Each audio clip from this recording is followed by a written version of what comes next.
Wow, so blessed kayo mga kapiksi, no? Pagdating sa family nyo guys, no, you will be so blessed, pagpapala, kasaganaan, pagpapalain ang inyong buong pamilya mga kapiksi, no? So minsan yung pagpapala sa pamilya, hindi lang naman yan sa pera, nasusukat mga kapiksi, yung as long as you are together, as long as harmonious yung relationship nyo sa isa't isa, nagtutulungan kayo mga kapiksi, yun ay totoong blessing ng nasa taas. And in your case, talaga nakikita natin na super blessed yung family nyo mga kapiksi. Yeah, so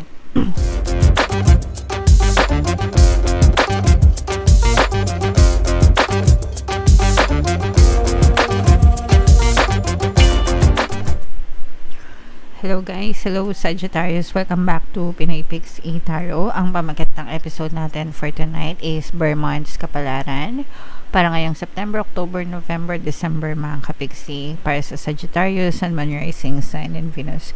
Magkakaroon pa rin tayo guys ng 4th quarter kapalaran, no? So abangan nyo rin yan mga kapiksi.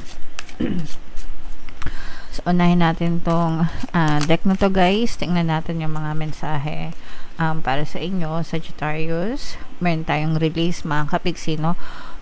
Bitawan na natin guys yung mga kailangan nating bitawan ngayong Bear Months mga kapiksi, yung mga sufferings natin, yung mga kalungkutan natin mga kapiksi, everything that happened in the past, tapos na yon guys.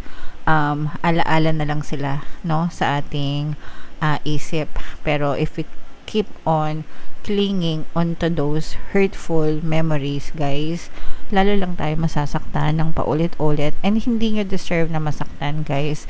So you really have to let go, move on, and focus on the present and focus on the future mga kapiksi. So ito'y reminder guys, no, na sana ngayong Bear Months magbabay na kayo dun sa mga masasakit na karanasan nyo, para hindi nyo na siya dala-dala sa 2026 mga kapiksi. Okay?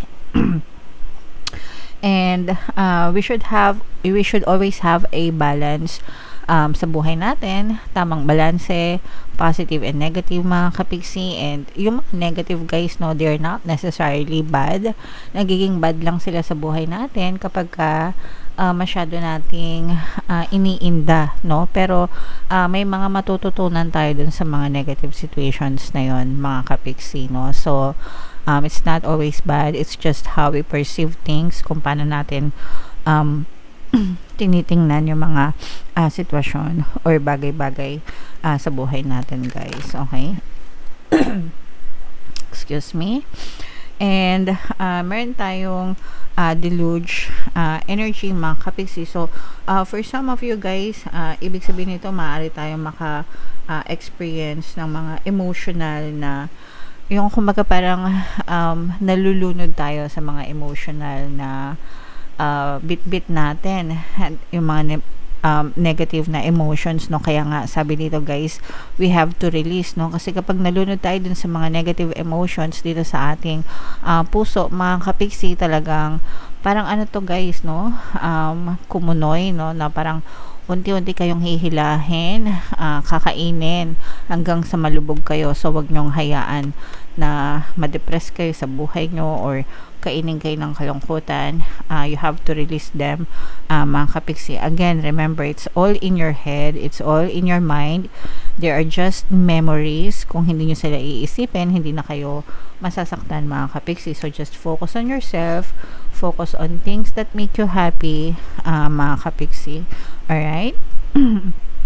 So yeah, comment down below Sagittarius if feeling nyo nakaresonate kayo dyan mga kapiksi. So hanapin natin yung energy nyo guys.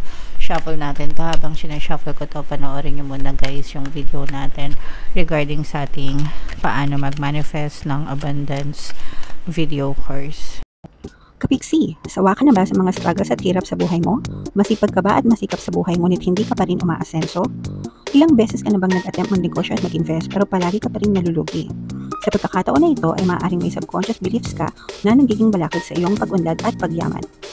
Introducing, paano mag-manifest ng abundance video course. Dito ay matututunan mong ma-overcome ang mga balakid mo para tuluyan ka ng umunlad, umasenso, sumagana, maging matagumpay, successful at maswerte sa iyong kabuhayan, pera, trabaho, negosyo, salapi at kaperahan ng bonggang-bongga. Dali, mag-send na ng email sa pinoypixitaro@gmail.com at simulan na ang iyong pagyaman ngayon. Alright, so sa lahat ng gusto mag-avail ng course guys, naka-flash sa screen nyo. Una, meron tayong paano mag-manifest ng abundance video course. Meron din tayong paano mawala ang third party at magkaroon ng harmonious na relationship. And meron din tayong paano pabalikin si ex or vice breakup.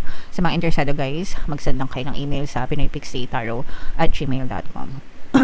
Excuse me. So, Sagittarius guys, kayo any percent ng Queen of Wands sa ating spread. Latag natin yung spread nyo guys. Sa mga naghahanap ng mga pampaswerte na lucky charms or lucky bracelet, may mga items na may kita kayo sa description box nitong video. Tsaka sa comment section. Ito yung items guys. Ito yung aventurine. Ito naman yung citrine. Check out nyo na mga kapiksin. So, 4 na beses tayo maglalatag ng spread guys. Isa for September, October, November, December. Pero anytime sa loob ng bare months guys, pwede nyo itong ma-experience. Meron ditong presence guys ng water sign, Cancer, Pisces, Scorpio, at saka fire sign, Aries, Leo, Sagittarius. So, for some of you guys, maaari may ganyang element kayo sa inyong natal chart or you may be dealing with other signs. So, ito yung sinasabi natin na release mga kapiksi, no, yung mga negative emotions, guys. Kasi, for some of you, you really have to take care of yourself, mga kapiksi. Kasi, yung iba sa inyo, guys, nalulunod talaga kayo sa frustration, sa mga disappointment sa buhay nyo. Mga kapiksi, itong deluge natin sinasabi, these are the negative emotions na nakapaloob sa puso nyo, no? And kapag ka hindi nyo ito tinapos or hinayaan nyo na malunod kayo dyan, talagang kakainin kayo ng kalungkutan. So, you have to save yourself, guys, no? You have to save yourself, magpahinga, don't be too hard on yourself, mga kapiksi. Focus on yourself, guys. Libangan nyo yung sarili nyo, do things that make you happy, mga kapiksi, para hindi kayo masyadong malunod dito. Pero nakikita rin naman natin, guys, na para magkakaroon din ng clarity yung isip nyo. Parang unti-unti nyo na siyang matatanggap, unti-unti nyo nang haharapin, no?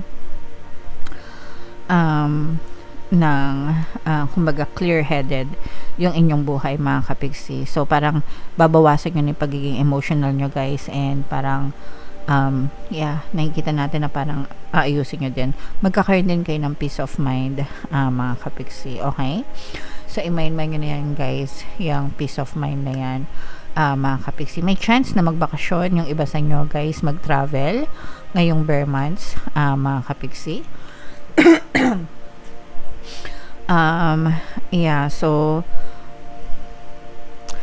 So may chance na magbakasyon yung iba sa inyo, mga kapiksi.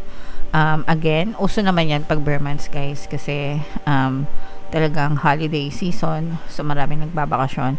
Kung meron kayong mga business, guys, na nakikita rin natin na lalong parang paldo-paldo yung mga kikitain ng mga negosyo nyo, mga kapiksi, more money will come to you, guys, pagdating sa mga investment at saka sa mga negosyo, mga kapiksi. Mararamdaman ito, guys, na nararamdaman din natin na kung kayo ay may parang mapaglalabanan nyo yung mga doubts and fears nyo sa buhay, mga kapiksi. So parang sa sarili nyo, guys, parang naglalaban palagi yung negative tsaka yung positive, mga kapiksi. There are times na nanenega ka pero nilalabanan mo ng pagiging positive, mga kapiksi. So, sa simula, medyo mag-struggle kayo, especially kung sanay talaga kayo ng mag-negative thinking, mga kapiksi, pero over time, masasanay din kayo na maging positive, guys. So, kailangan nyo talaga mag-persist sa pagiging positive, mga kapiksi, para mapaglabanan nyo yung mga negative emotions na yan. Okay? So, persist lang. So, ito, guys, i-mind nyo na itong mga bakasyon na to, itong mga paldo-paldo sa kitaan pagdating sa negosyo, mga kapiksi. So, what else, guys? Tingnan pa natin, mga kapiksi.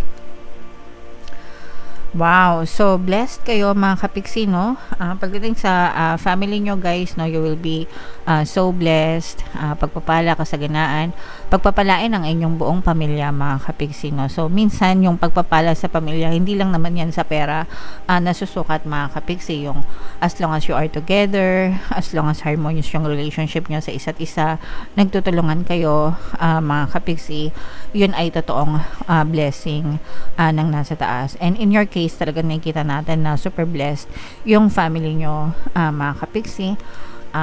Yeah, so i-mind nyo na yung mga blessings na yan guys. And for some of you, maaari may mga bagong offer guys, no? Pero itong bagong offer na to guys, parang nag-uurong sulong pa kayo dito. Parang pinag-iisipan nyo guys kung lilipat kayo ng bagong trabaho or maghahanap kayo ng bagong pagkakakitaan mga kapiksi. Pero yung opportunity nandun lang, no?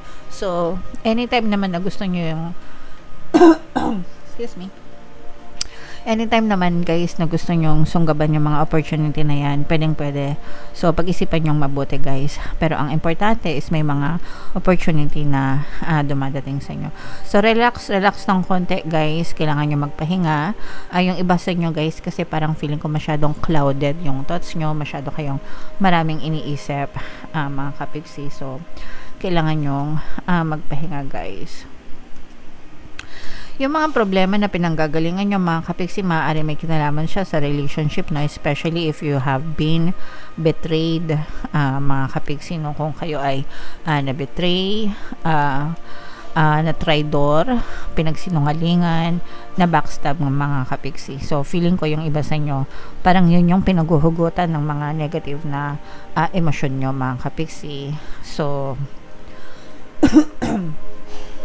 kailangan talaga dito guys na magkaroon ng acceptance and forgiveness mga kapiksi, para talagang ma-release nyo, no? Ma-release and ma-let go nyo itong mga negative emotions na to. So even if nasaktan kayo, it doesn't mean na habang buhay na kayong masasaktan guys, no? So yung pain temporary lang yan guys. Time heal all wounds, ika nga. It will pass over time guys. So yeah, magiging ma-okay din kayo mga kapiksi, and there is a room for new love connection para sa inyo kung bibigyan nyo ng chance, no? Kung bibigyan nyo ng chance yung sarili nyo na maging masaya ulit in terms of love and relationship, pwede mga kapiksi.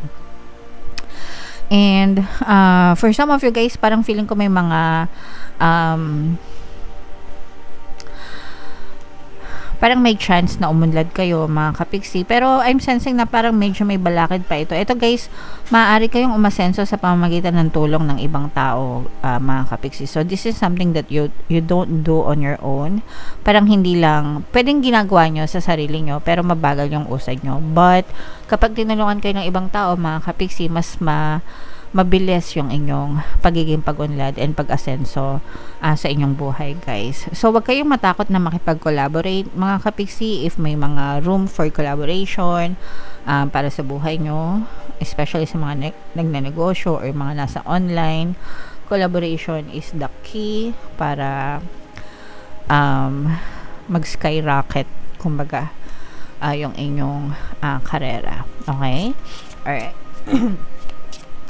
So, comment down below guys. If feeling nyo naka-resonate ko yung mga magagandang nabanggit ko dito guys, i-mind nyo na sa comment section mga kapiksi.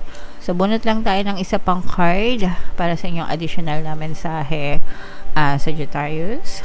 Ayan na guys, no? Saktong-sakto talaga yung mga message.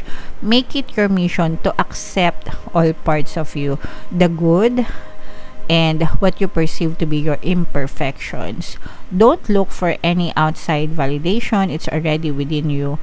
Once you realize your true beauty and potential, you will never doubt yourself again. So, kailangan yung tanggapin who you are mga kapiksi. Nobody is perfect guys.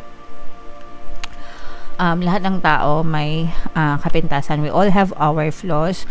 Hindi ka perfect, hindi rin perfect yung mga tao sa paligid mo. So, hindi mo rin kailangan magpanggap sa ibang tao para maging maganda yung tingin nila para sa inyo. So, if you love yourself and you love your perfections and imperfections, no? and you really truly love yourself, mga kapiksi, di mo kailangan pagdudahan yung sarili mo, guys, if you will be accepted or not by other people. As long as you love yourself, ikaw lang sapat na Sagittarius. Okay? Alright. Sorry. So, comment down below, guys, if feeling nyo nakaresonate kayo, and yung mga magaganda dito, guys, i-mind nyo na sa comment section. And for more tarot readings, ito yung playlist nyo. Ito naman yung ating success stories ng paano mag-manifest ng abundance video course. Click here to subscribe, guys. Thank you for liking, sharing, and subscribing. See you next time. I love you all. Have a nice day. Bye-bye.